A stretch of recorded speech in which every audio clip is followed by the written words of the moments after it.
नमस्कार मंडळी, स्वागत आहे तुमचं आमच्या एका नवीन व्लॉगमध्ये। तुम्ही पण जर मुंबई आणि पुण्याच्या गर्दीला कंटाळला आहात तर हा व्लॉग आहे तुमच्यासाठी। आज आम्ही आलोय दमनला।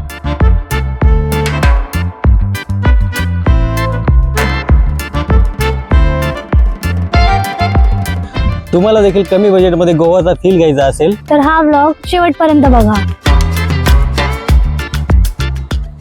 मुंबई, पुणे आणि नाशिकहून दमनला कसे पोहोचायचे हे आपण ह्या व्हिडिओमध्ये बघू।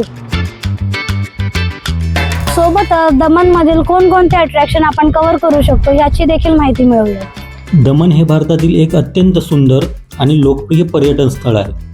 महाराष्ट्राच्या सीमेला लागून असल्यामुळे मराठी पर्यटकांसाठी विकेंडला फिरण्यासाठी हे उत्तम ठिकाण आहे। दमन गंगा नदीमुळे दमनचे दोन भाग पडतात, नानी दमन आणि मोती दमन। जर तुम्ही बाय ट्रेन दमनला येण्याचा प्लॅन करत असाल तर वापी रेल्वे स्टेशन हे दमनच्या अगदी जवळ आहे। मुंबई आणि पुणेहून वापीसाठी डायरेक्ट ट्रेन्स अवेलेबल आहेत। वापी ते दमन फक्त 11 किलोमीटर आहे आणि तुम्हाला शेअरिंग टॅक्सी किंवा GSRTCच्या बसेस इझिली मिळतील। जर तुम्ही नाशिकहून दमन येण्याचा प्लॅन करत असाल तर by road Daman well connected आहे, ज्याचे अंतर फक्त 150 किलोमीटर आहे। आमचे स्वतःचे व्हेकल असल्यामुळे आम्ही तर बाय रोडच दमन पोहोचलो। दमनमध्ये तुम्ही डिसेंट आणि बजेट फ्रेंडली स्टे शोधत असाल तर रणछोड विला हा बेस्ट ऑप्शन आहे, कारण आम्ही सुद्धा आमचा स्टे इथेच बुक केला होता आणि आमचा एक्सपिरियन्स छान होता। सर्वात आधी आम्ही आलो आहोत मोती दमन फोर्ट इथे। आता सध्या आम्ही मोती दमन फोर्ट येथे उभे आहोत आणि आपण जो पाठीमागे परिसर बघताय तो आहे बॉम जीसस चर्च आणि पोर्तुगीज कॉलनीचा। पोर्तुगीजांनी 1559 मध्ये हा किल्ला बांधायला सुरुवात केली आणि 1581च्या सुमारास याचे बांधकाम पूर्ण झाले। हा किल्ला बांधण्यासाठी साधारण 24 वर्षे लागली।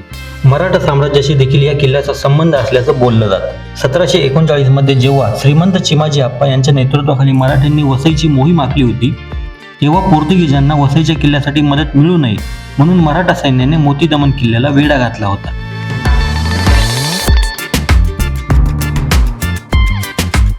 फोर्टच्या या गेटमधून आतमध्ये प्रवेश करताच उजव्या साईडला पोर्तुगीज कॉलनी सुरू होते। यालाच कलरफुल स्ट्रीट सुद्धा म्हणतात। तुम्ही देखील आमच्यासारखे फोटोग्राफीचे शौकीन असाल तर ही स्ट्रीट बेस्ट आहे। आम्ही सुद्धा इथे बरेच फोटो काढले। ते फोटो आम्ही आमच्या इंस्टाग्राम पेजवर अपलोड केले आहेत। हे सर्व फोटोज आणि बाकी व्हिडिओज बघण्यासाठी आमच्या इंस्टाग्राम पेज नक्कीच फॉलो करा। पोर्तुगीज कॉलनीच्या बाजूलाच बॉम जीसस चर्च आहे। चर्चच्या आत गेल्यावर तुम्हाला छतावर आणि भिंतीवर जुन्या काळातील युरोपियन शैलीतील कलाकुसर पाहायला मिळते। शांतता आणि भव्यता हे या वास्तूचे वैशिष्ट्य आहे। या चर्चचे सर्वात मोठे आकर्षण म्हणजे त्याच्या आतील भागात असलेले भव्य सोनेरी रंगाचे लाकडी वीट।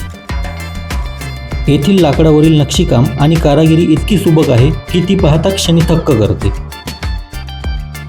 सनसेट व्हायला थोडाच वेळ बाकी आहे, म्हणून आता आम्ही निघालो आमच्या नेक्स्ट स्पॉट जांपोरे बीचवर। जाताना आम्हाला हा लाईट हाऊसचा व्ह्यू दिसला। जांपोरे बीच रोडवर बरेच फूड स्टॉल आहेत आणि इथल्या काही स्टॉलवर सी फूड सुद्धा छान मिळते।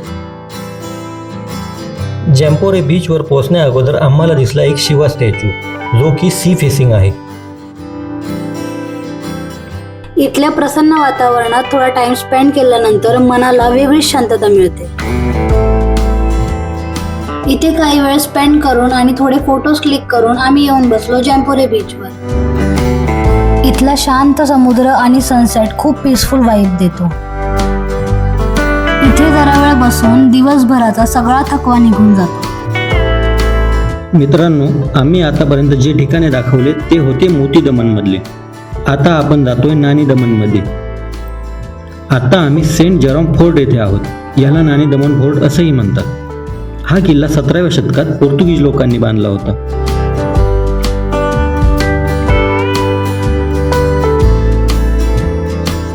हे बघा, हा भव्य दरवाजा आणि या किल्ल्याच्या आत एक अतिशय सुंदर चर्च सुद्धा आहे।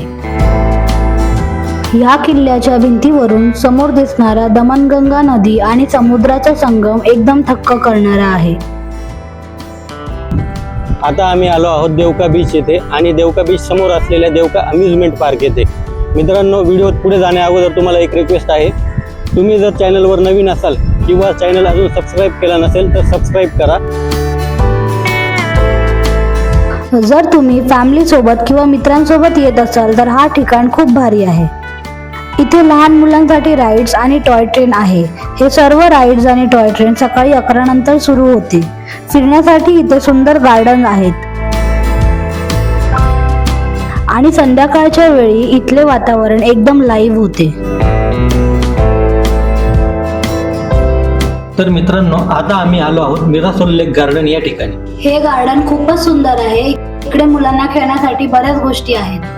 सोबतच या ठिकाणी बुलेट ट्रेन सुद्धा आहे, जी पूर्ण गार्डन फिरवते आणि ज्याचं तिकीट आहे फक्त 50 रुपये.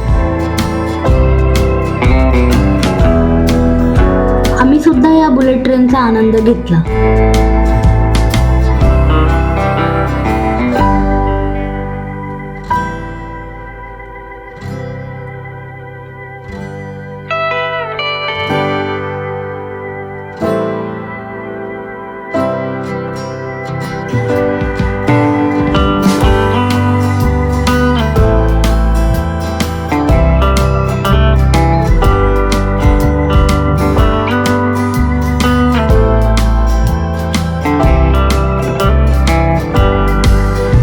इथे इंडोर गेम झोन सुद्धा आहे आणि आम्ही सुद्धा इथे हा गेम खेळला आणि जिंकला हा छोटासा टेडी.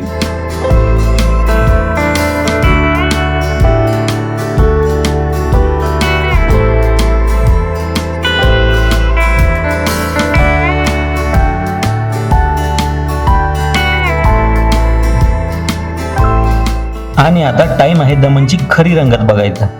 आपण आलोय नानी दमनच्या प्रसिद्ध नाईट स्ट्रीटवर. सूर्यास्तानंतर या रस्त्याचे रूप पूर्णपणे बदलून जाते. रंगीबेरंगी लाईट्स, मस्त म्युझिक आणि हवेत असलेला समुद्राचा गारवा.